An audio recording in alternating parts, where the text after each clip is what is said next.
दादी के हाथों का जादू और खुशबू से महकता घर, माँ की मुस्कुराहट और खाने की सुगंध। MDH गरम मसाला, क्योंकि हर रिश्ता है स्वाद से जुड़ा। पत्रकार जो जनरल माथुर कह रहे हैं, समहाउ हमें भी लगता है कि कुछ तो है।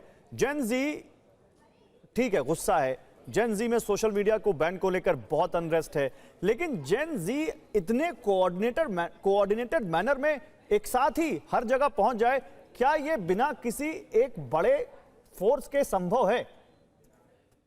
गौरव जी, ये ऑर्गेनिक नहीं है, ये ऑर्केस्ट्रेटेड है। हाँ। और मुझे दुख है, जो लोग हैं वो नेपाल में हमारी भाई है, लेकिन शायद बहुत लोगों को पता भी नहीं कि इसके पीछे कौन है। मुझे पता नहीं कौन पीछे है, लेकिन ऐसा नहीं होता है गौरव जी कि मैं एक मूवमेंट करूं, सब बर्बाद करूं, फिर नेता ढूंढूं कि मेरे नेतृत्व कौन करेगा।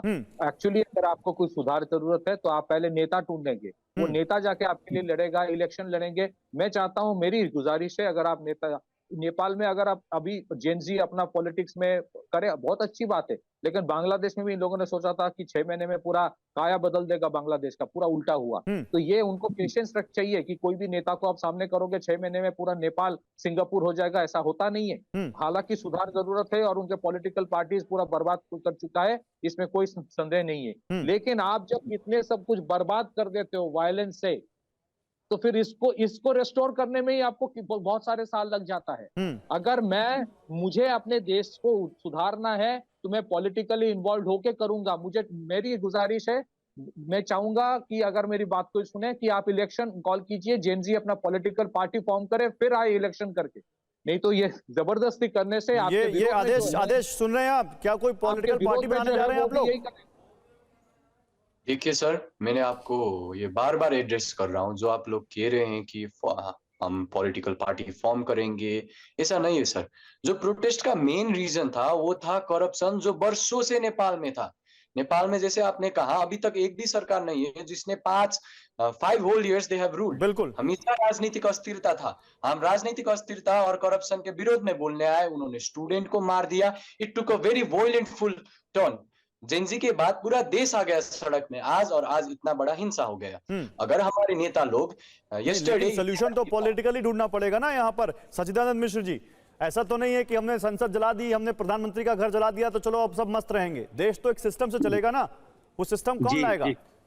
जी, वो तो ढूंढना ही पड़ेगा। अब जैसे राष्ट्रपति ने आज आह्वान किया है तो इन लोगों को तो जाना ही पड़ेगा, चाहे वालेन जाए, चाहे रवि जाए, चाहे जो जाए, लेकिन उनको जाकर उनसे तो बात करना ही पड़ेगा। क्योंकि अभी की स्थिति में तो केवल अंतरिम सरकार ही दिख रही है, वो अंतरिम सरकार ही बनेगी। और अंतरिम सरकार में कौन आएंगे, पार्टी से आएंगे या कुछ इन लोगों में से रखा जाएगा, तो ये तो जब वार्ता में जाएंगे तभी पता चलेगा। जो नुकसान हुआ वो तो हो गया, वो तो अब वापस नहीं होने वाला है। हाँ, एक बात और आप लोगों का जो शंका है, वो शंका जरूर है कि आखिर इतना संगठित ढंग से ये डिस्ट्रक्शन क्यों हुआ। तो ये निश्चित रूप है, इसका पता बाद में चलेगा।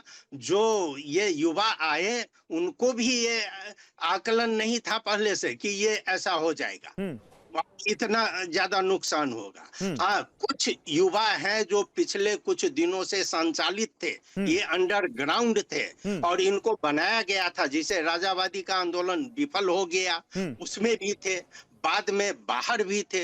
ये सभी आक्रोश हो सकता है कि इसके अंदर घुसकर और तब इतना बड़ा किए हैं। आक्रोश तो वास्तव में कहा जाएगा कि जो बच्चे मारे गए हैं वो बच्चे के मरने से। मैं यही पूछ रहा हूं, अगर आप लोगों के पास आपको ये है कि हमारे बीच से कोई जाएगा, तो आपने वो फॉर्मर जो डेप्यूटी प्राइम मिनिस्टर उनको जेल से क्यों निकाला आदेश? हाँ, ये चीज है, क्यों निकाला? नहीं, आदेश जो आदेश है, जो खुद प्रदर्शनकारी, उनसे पूछा मैंने। जी, जो आपने कहा है रबिला मिछाने के बारे में, जो जेल से रिहा हुए हैं, इसमें क्या है, आज जेल से सिर्फ रबिला मिछाने नहीं, बहुत ही से क्रिमिनल्स रिहा हुए हैं। रवि के भी थोड़े सपोर्टर्स दिख रहे हैं, जो हमारे जेनजी है या फिर नेपाल के जो देश के लोग हैं, वो रवि के सपोर्टर्स थे। उन्होंने अपॉर्चुनिटी मिला, रवि को जेल से बाहर निकाला। पर ये नहीं था कि हमें रवि ही लीडर चाहिए, ये कभी से डिसाइडेड नहीं था, ये किसी ने भी नहीं कहा था। रवि का जेल से निकलना, वो आंदोलन के अपॉर्चुनिटी में वो निकल गए। ये नहीं था कि रवि को हम प्रधानमंत्री बनाएंगे, इसलिए हमने उन्हें जेल से तो आप निकाला ये था। कह रहे हैं, तो फिर लास्ट क्वेश्चन मेरा यही है कि क्या बालेन या फिर रवि, इनमें से कोई है जो आपका फेस हो सकता है? आप मानते हैं ये आपके लीडर हैं? क्योंकि जेन जी सोशल मीडिया पर लिख रहा है अभी नहीं तो कभी नहीं। देखिए, जो आपका क्वेश्चन है बालेन और रवि में, तो अगर मुझे चूज करना पड़ा तो मैं ऑफ कोर्स बालेन को चूज करूंगा। ओके। क्योंकि इसका रीजन है, बालेन का हमारे यूथ के साथ पहले से कनेक्शन था। He was really expert in controlling our emotion as a whole. पर मैं फिर भी कहूंगा सर, बालेन रवि, मेरा बायस किसी के प्रति नहीं है, मेरा बायस है विजनरी लीडर के तरफ। नहीं ठीक है, वो तो ठीक है, विजनरी लीडर तो चाहिए ही, लेकिन इस आंदोलन का क्या विजन था वो हमें दिख रहा है यहाँ पर, किस तरह से देश को नुकसान पहुंचा और अब नेपाल कैसे पटरी पर लौटेगा, बड़ा सवाल यही है। फिलहाल आप सभी का बहुत शुक्रिया। दादी के हाथों का जादू और खुशबू से महकता घर, माँ की मुस्कुराहट और खाने की सुगंध, MDH गरम मसाला। क्योंकि हर रिश्ता है स्वाद से जुड़ा।